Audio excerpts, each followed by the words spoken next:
Can you imagine a worse witch hunt than Salem? Anne Bradstreet, the first colonial poet, and her family can. Welcome back to Season 2 of the Hidden Heroines of History podcast. With July 4th upon us, we're bringing you part 2 of Anne Bradstreet. Her courageous story provides insight into women in colonial America, her children, and witchcraft accusations that afflicted her family. The past isn't silent, it's buried. Welcome to Hidden Heroines of History. I'm your host, Gayvin Powers, a published author, award-winning screenwriter, and storyteller who brings women's history to life.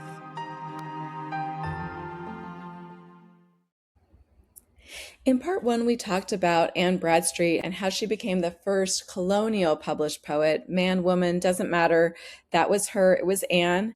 We're going to talk a little bit more about one of her poems that Claire is going to read, and then how her family was affected by their success in the New World and what that meant in terms of witchcraft, because it's a bit of a crazy story. We're going to get into that a little bit later as well. So Claire, go ahead and take it away. The title of Anne Bradstreet's book of poetry was The 10th Muse Lately Sprung Up in America, and it was published for the first time in 1650 in London.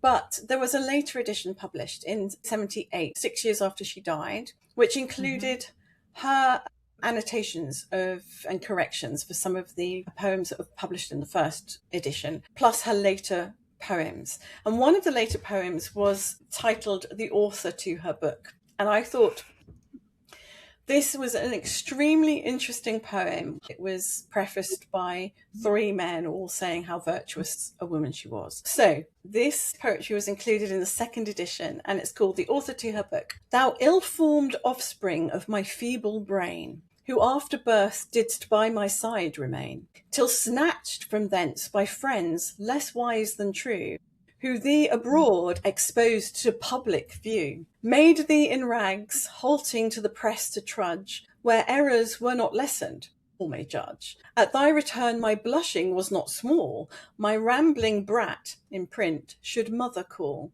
I cast thee by as one unfit for light, thy visage was so irksome in my sight, yet being mine own, at length affection would thy blemishes amend, if so I could. I washed thy face, but more defects I saw, and rubbing off a spot still made a flaw. I stretched thy joints to make thee even feet, yet still thou runst more hobbling than is meet. In better dress to trim thee was my mind, but naught save homespun cloth i' the house I find. In this array mongst vulgars mayst thou roam, in critics' hands beware thou dost not come, and take thy way where yet thou art not known. If for thy father asked, say thou hadst none, and for thy mother, she, alas, is poor, which caused her thus to send thee out of door. So that's her poem to her book. Now, it's not massively complimentary, either to herself or to the book.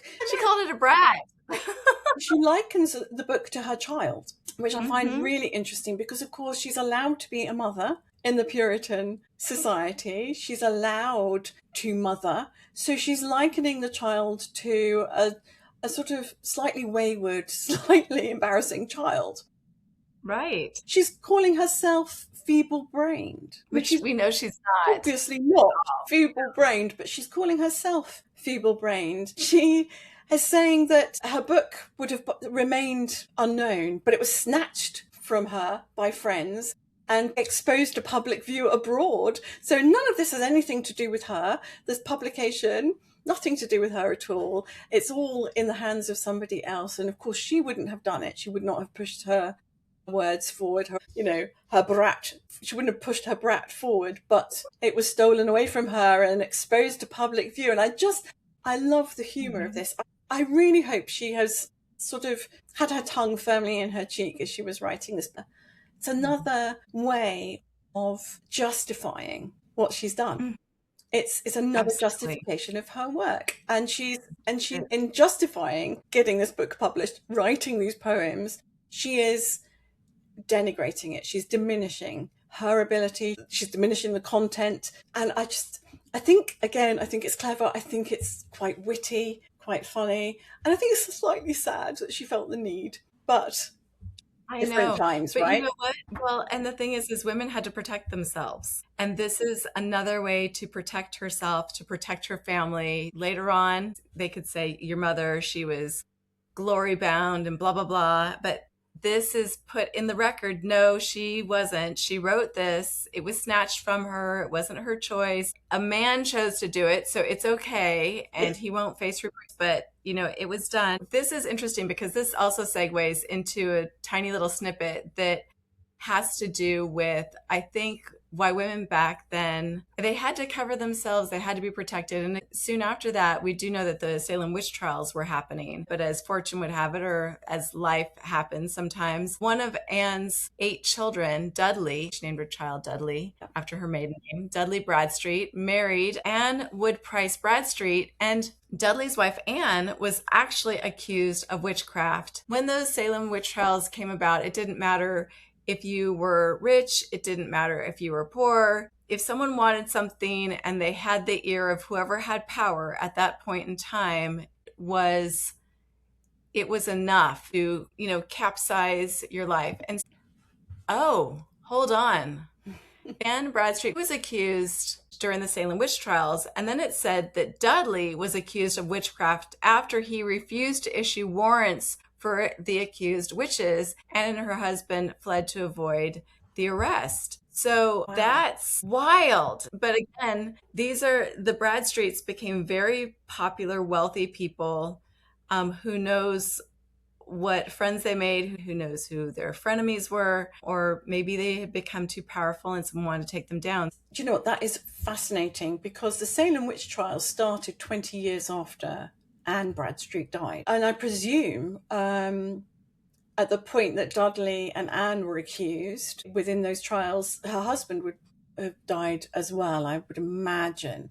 And it smacks to me, I don't know if it feels this way to you, but it smacks to me of, let's tear down those uppity Bradstreets. They've had power too long.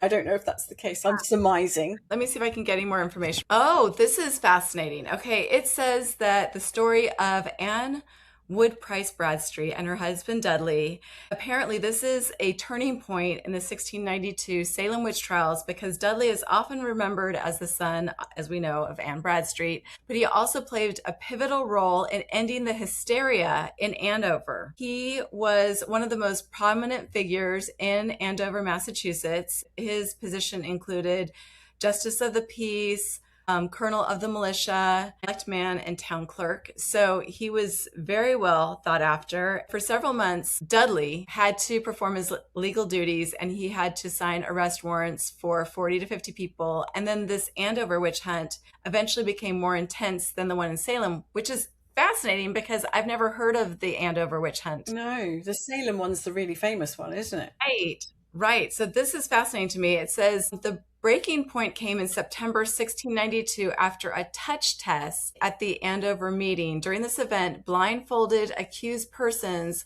were made to touch afflicted girls. If the girls stopped having fits, it was proof of witchcraft. And so the single event led to a mass of new accusations. So Bradstreet was likely horrified by the lack of evidence and sheer number of respected citizens being accused. And he finally declared that he was going to sign no more warrants. He was just done. He wasn't doing it. Good for him.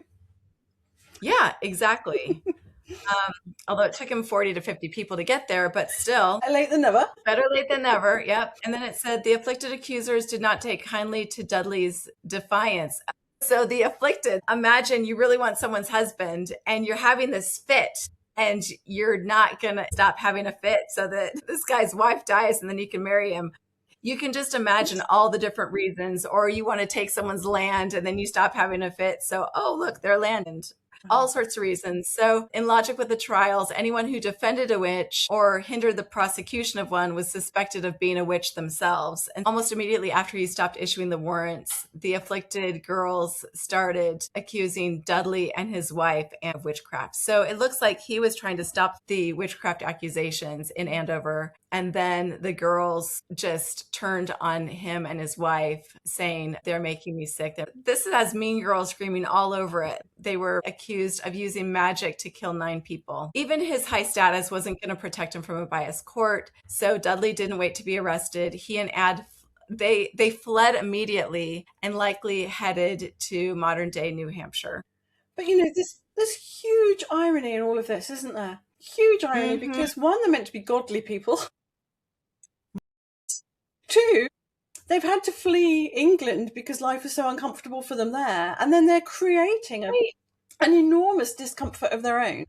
And completely no logic in this whatsoever. And then the aftermath, Dudley's brother, John Bradstreet. So as if going after Dudley wasn't enough, they went after John and also accused him around the same time for bewitching a dog that barked at the accuser. And John ended up fleeing to New York. So they wanted to get rid of the Bradstreets because the Bradstreets weren't letting whoever was creating mayhem in the town continue to create mayhem. And it said they were actually able to return to Andover once the hysteria started calming down. And this defiance by Dudley is seen by major historians as a breaking point in the momentum of the trials, which is great. And then by January 1693, Dudley's name appeared on a high-profile petition to the Superior Court of Judicature and successfully advocating for the release of Andover residents that were still held in prison for being charged as witches. Well, it's good to hear the madness stopped. Right. Eventually. Right. Eventually. Yeah. That is so wild. It is. When you think, going back to where our conversation started last time, of them traveling across the Atlantic for 3 months, hoping to go to this new colony and start life afresh, where it was all going to be better and brighter, and then for it to end, albeit after Anne Bradstreet had died, but her son's involved in something like that, and it's the antithesis of what the family wanted when they made that amazing journey in the first place. So the irony in that, all of that, is just huge. It is. What a story. You have soap operas nowadays. Our ancestors, they just lived them. Oh my goodness, that's just incredible. Yeah. How would you make up a plot like that? We always say that real life is stranger than fiction, and it's true, because some of the things that happen in real life are so wild and crazy, and if we ever put those in storylines, people go, that's not real. That wouldn't happen.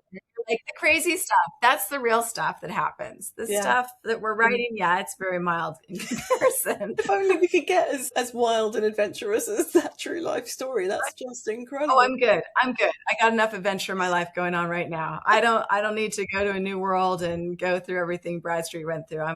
I'm fine with that. Oh no, I meant if only we could create stories that were that sort of huge and riveting, seismic. And yes. Should we go ahead and toast? Indeed. I've got water, very puritanical. Very good for you. I have flavored water. Oh, I see, it's not Puritan enough. It's not, and it's a little zhuzhy too. It's a little flashy for the Puritans. I'm just, but I do love that you're drinking water. You're just not with the program, Gayvin. I'm not. I need to go somewhere else. I'm in the wrong podcast. Here's to all the Anne Bradstreets out there, the people who are doing their best. We see you, we hear you, we believe in you. Here's to you. Here's to Anne Bradstreet and all the ladies like her. Absolutely. Cheers. Cheers. Have a great day. You too. If you enjoyed this, like, share, and subscribe. We have more amazing episodes planned. You can listen to them on the Hidden Heroines of History podcast on YouTube, Spotify, iTunes, and iHeartRadio.